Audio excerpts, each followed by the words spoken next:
Secret గా దాచుకున్నాడు. అందుకే ఆయన గుప్తేశ్వర్ మహాదేవ్ అన్నమాట. మరి ఆయనకి సీక్రెట్ గా దాచుకోవాల్సిన కర్మేం పట్టింది? కైలాసంలో ఉండే అతను కైలాసాన్ని వదిలేసి గుప్తంగా ఈ కేవ్ లోకి ఎందుకు వచ్చాడో చెప్పుకున్నాం. ఒకసారి ఒక అసురుడు ఉన్నాడు అన్నమాట, వృకాసురుడు అంటే పేరు. ఆ వృకుడు ఏం చేస్తాడు అంటే, చాలా త్వరగా నేను గొప్పవాడిని అయిపోవాలి, చాలా గొప్ప పేరు నాకు రావాలి, నేను ఫేమస్ అయిపోవాలి, అందరూ కూడా నాకే దాసులు అయిపోవాలి, నేనేం చెయ్యాలి అని చెప్పేసి ఆలోచిస్తూ ఉన్నాడు. ఆలోచిస్తూ ఉంటే ఒకరు చెప్పారు, అరే నువ్వు ఎంత కష్టపడ్డా అంత తొందరగా ఫేమస్ అవ్వవు, ప్రతి ఒక్కడు నీకు వచ్చి స్వామి నీ బాంఛనని ఎవడు అన్నాడు, అందుకే నువ్వేం చెయ్యంటే పరమశివుడి దగ్గరికి వెళ్ళు, ఆయనకి రోజు యజ్ఞం చెయ్యి, నీ యజ్ఞానికి మెచ్చి నువ్వు ఏది కావాలంటే అది ఇచ్చేస్తాడు, ఆశతోషుడు బోలా శంకరుడు ఎల్లు అనేసి చెప్తాడు. ఆ విషయం తెలుసుకొని కేదార్నాథ్కి వెళ్తున్నాడు. కేదార్నాథ్లో ఉండేవాడు స్వామి. కేదార్నాథ్కి వెళ్తున్నాడు, ఎందుకంటే కేదార్నాథ్ స్వామి అత్తగారి పర్వతరాజు ఈ హిమాలయ పర్వతాలన్నీ ఆయనకి వరకట్నంగా రాసిచ్చాడు. కేదార్నాథ్లో ఉన్నాడు. సరే అని వెళ్దామని వెళ్తున్నాడు. నారదుల వారు వాడి లోపల ఉన్న ఉక్రోషాన్ని కనిపెట్టి నారదులు వస్తాడు కూడా, చెప్తాడు కూడా, రే ఎందుకు పోతారా నువ్వు అనేసి అంటాడు. లేదు లేదు నాకు చెప్పారు నేను పోతాను అని చెప్పేసి వెళ్తాడు. వెళ్ళిన తర్వాత అక్కడ కూర్చొని యజ్ఞం చేయాలి. ఏం దొరుకుతుందో ఆడ కేదార్నాథ్లో యజ్ఞం ఏనిచ్చి చేస్తాడు. అలా ఇలా అంతా తిరుగుతాడు, రాళ్ళు తెస్తాడు, కడతాడు, యజ్ఞకుండాన్ని కడతాడు, అటు ఇటు పోతాడు, ఏవో కర్రలు తెస్తాడు, వేస్తాడు, వెలిగించాడు. నెయ్యి కావాలి, ఏం చూస్తుంది నెయ్యి అక్కడ, యాడున్నాయి ఆవులు, ఏం తెస్తాడు నెయ్యి. అయ్యో నెయ్యి లేదు, ఇప్పుడు ఎలా చేయాలి, నాకేమో యజ్ఞం చేయమని చెప్పాడు, నేనేం చేయాలి అని చెప్పేసి ఆలోచించి చాలా బలంగా ఉంటాడు, చాలా పెద్ద శరీరం. సర్లే నా శరీరంలో చాలా కొవ్వు ఉంది కదా, కొవ్వు తీసి నేను యజ్ఞం చేస్తాను అని చెప్పేసి యజ్ఞం మొదలుపెట్టాడు. కొంచెం శరీరాన్ని కట్ చేయాలి, ఆయన శరీరంలో ఉన్నటువంటి కొవ్వు వేయాలి, దాంట్లో యజ్ఞం చేయాలి. పాపం లోపల ఉన్న పార్వతీదేవి ఏమో, అయ్యో పిల్లోడు ఇంటి ముందరికి వచ్చాడు, ఏదో వరం అడగడానికి వచ్చాడు, అమ్మ కదా అందరికీ అమ్మ, పాపం ఆమెమో బాధపడుతుంది. మొత్తంకి ప్రాణం వదిలాడు అనుకోండి ఇంటి ముందు, ఏం బాగుంటుంది? స్వామి నీ దగ్గరకు వచ్చి ప్రాణం వదిలాడంటే మనకి బ్యాడ్ నేమ్ వస్తుంది కదా, ఎందుకు పొయ్యి ఏది అడుగుతున్నాడు అది ఇయ్యరాదు అని ఆమె చెప్తాం.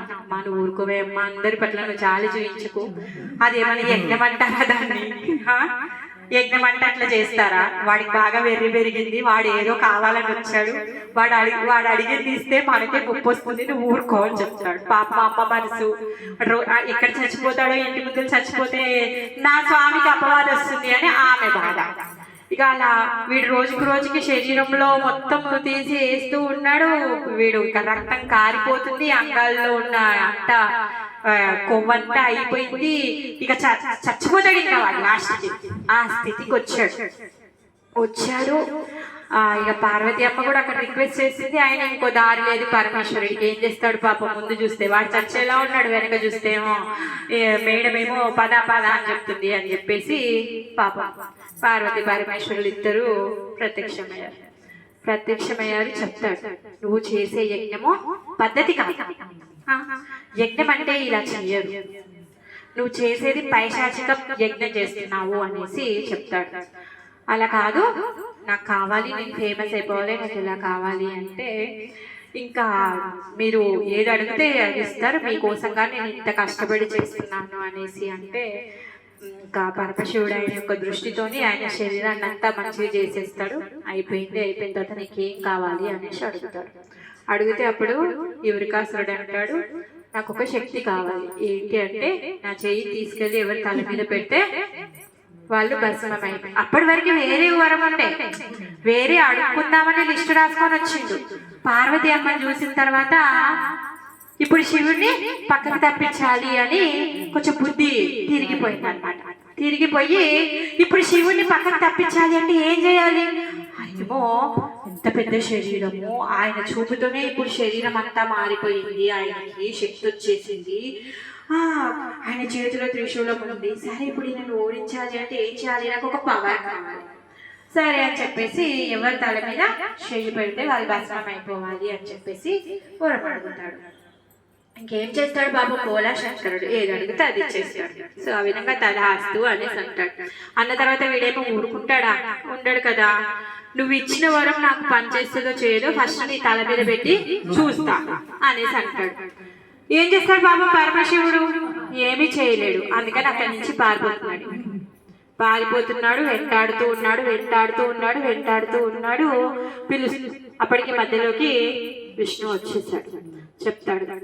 విష్ణు చెప్తాడు, నువ్వు తిన్నగా కూర్చోవచ్చు కదా, అన్ని పనికి మాల వరాలు ఇస్తావు, ఇలా పరుగు తీస్తున్నావు, నీకేం అవసరం చెప్పు, ఇంత పరుగు తీసేది.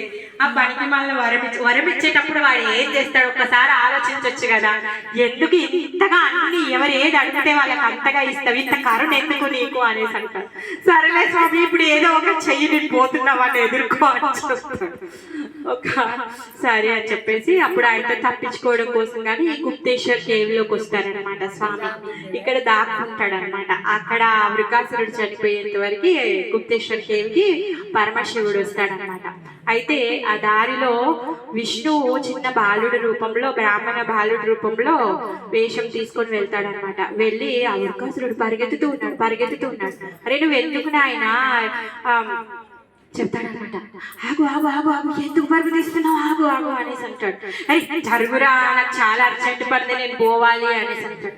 బ్రాహ్మణుడు వేషంలో ఉన్నాడు కదా, పాపం ఏమీ అనలేడు కదా. రాక్షసులకి బ్రాహ్మణులు అంటే కొంచెం మర్యాద, ఎవరు కూడా బ్రాహ్మణులు అంటే మర్యాద ఇస్తారు. సో ఆ విధంగా అలా అనగానే అప్పుడు అంటాడు, ఆగు, నువ్వు ఎవరో నాకు తెలుసు, మీ నాన్న తెలుసు, మీ వంశం తెలుసు, మీ ఊరు తెలుసు, అది తెలుసు, ఇది తెలుసు అని మాటల్లో పెట్టేస్తాడు అనమాట. పిల్లలు మాటల్లో పెట్టేస్తే, అవునా నీకు అన్ని తెలుసు కదా, ఇప్పుడు నేను వెళ్తున్నా, నేను ఇంత కష్టపడి నా శరీరం అంతా యజ్ఞంలో వేసి వరాన్ని పొందాను, శక్తిని పొందా. ఇప్పుడు ఆ శక్తి కరెక్టే కాదా నేను ఇప్పుడు చేసుకోవాలి, టెస్ట్ చేసుకోవాలి, నేను వెళ్ళాలి, ఇప్పుడు నేను పరమశివుడి తలలో చెయ్యి పెట్టాలి అనేసి అంటాడు. అప్పుడు నవ్వుతాడు పిల్లడు, చిచ్చి ఎంత ఓల్డ్ నువ్వు, నీకు అసలు అసలు అప్డేటెడే లేవు, నీకు అసలు ఏమంటారు కరెంట్ అఫైర్సే నీకు తెలియదు, నువ్వు వార్తలే చూడట్లేదు. నీకు తెలుసా శివుడు వాళ్ళ మామతో గొడవ పడ్డాడు. అప్పటి నుంచి దక్షయజ్ఞంలో గొడవ అవుతుంది కదా, అప్పటి నుంచి శివుడి పవర్స్ అన్ని పోయాయి. ఆయన ఇచ్చిన వరం ఏం ఫలించదు, నువ్వేమనుకుంటున్నావు పిచ్చోడా, నీ శరీరాన్ని అంత కోసి యజ్ఞం చేసి ఇంత టైం వేస్ట్ చేసావు, నువ్వు పోయి వేరే పని చూసుకోపో అని చెప్తాడు. లేదు లేదు లేదు లేదు అలా కాదు, అయినా సరే నేను ట్రై చేస్తాను, నేను వెళ్తాను అనేసి అంటాడు. అంతదానికి ఇంత పరుగు తీయాలా, నీ అందమైన శరీరం చూడు అలసిపోతుంది, చెమటలు పడుతున్నాయి. ఇప్పుడు ఆ శివుడిని వెతుకుంటూ ఏ గుట్టలు ఎక్కుతావు, ఏ గుఫల్లో తిరుగుతావు, ఆగు, ఇంత సింపుల్, నీ ఇప్పుడు చెయ్యి తీసుకొని తల మీద పెట్టుకో, తెలిసిపోతుంది కదా అది పని చేస్తుందో లేదో అని చెప్తాడు అనమాట. ఆ వెర్రోడేమో పాపం తన చెయ్యి తల మీద పెట్టుకొని భస్మం అయిపోతాడు అనమాట. ఆ విధంగా కేదార్నాథ్ ఒక్కసారికి ఇలా గుఫలోకి వచ్చి వెళ్తారు కాబట్టి గుప్తేశ్వర్ మహాదేవ్ అయ్యారనమాట. సో ఇప్పుడు మనం ఆ గుప్తేశ్వర్ మహాదేవ్ దర్శనానికి వెళ్తున్నాము. గుప్తేశ్వర్ మహాదేవ్ దర్శనానికి వెళ్ళడానికి గుఫ లోపలికి దిగాలి. ఒక 70 నుంచి 80 మెట్లు ఉంటాయి, దిగితే దర్శనం అవుతుంది. తర్వాత ఇంకా లోపలికి దిగితే అక్కడ డేవిస్ ఫాల్స్ ఉంటాయి అన్నమాట. ఒక గుఫలో నుంచి వాటర్ ఫాల్స్ కనిపిస్తాయి. మీరు గుప్తేశ్వర్ కేవ్ తర్వాత దిగాలనుకున్న వాళ్ళు చాలా జాగ్రత్త, స్లిప్పరీ ఉంటుంది, పెద్దవాళ్ళు దిగకండి, ఇది నా సజెషన్. గుప్తేశ్వర్ వరకు దిగండి.